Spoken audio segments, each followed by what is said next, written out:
Time వాళ్ళకి పన్నాడు అంతే.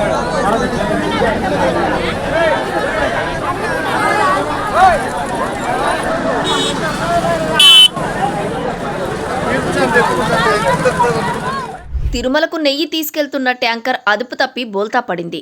జనం బిందెలు, బకెట్లు, బాటిళ్లు, క్యాన్లతో నెయ్యి కోసం ఎగబడ్డారు. పుణే నుంచి నెయ్యి లోడుతో వస్తుండగా వైఎస్ఆర్ కడప జిల్లా కొండాపురం మండలం పెంజి అనంతపురం గ్రామం వద్ద చిత్రావతి వంతెన సమీపంలో ట్యాంకర్ బోల్తా పడింది.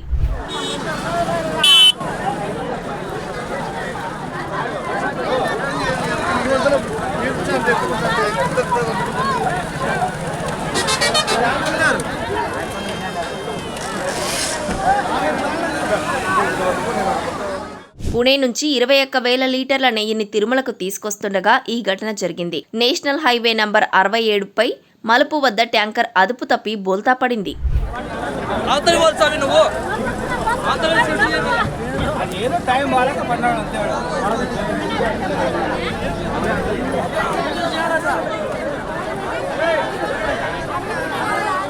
ట్యాంకర్ నుంచి నెయ్యి కారిపోతుండటంతో స్థానికులు బిందెలు, బకెట్లు, క్యాన్లతో అక్కడికి చేరుకున్నారు. నెయ్యిని నింపుకొని తీసుకెళ్లారు. సమాచారం అందుకున్న పోలీసులు ఘటనా స్థలానికి చేరుకుని నెయ్యిని తీసుకెళ్లకుండా నియంత్రించారు. ఈ ప్రమాదం నుంచి ట్యాంకర్ డ్రైవర్, క్లీనర్ స్వల్ప గాయాలతో బయటపడ్డారు. ఘటనపై కేసు నమోదు చేశామని కొండాపురం ఎస్ఐ జయరాములు తెలిపారు.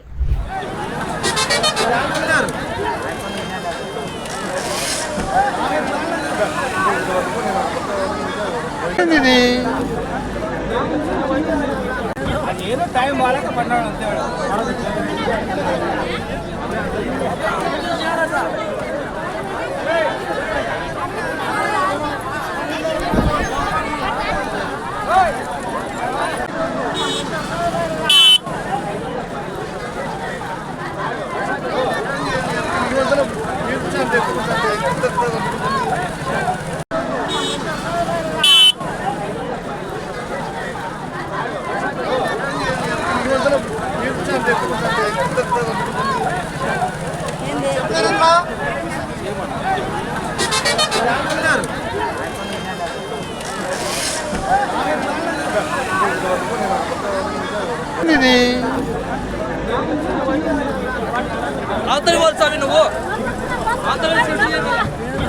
టైం వాళ్ళకి పన్నాడు అంతే.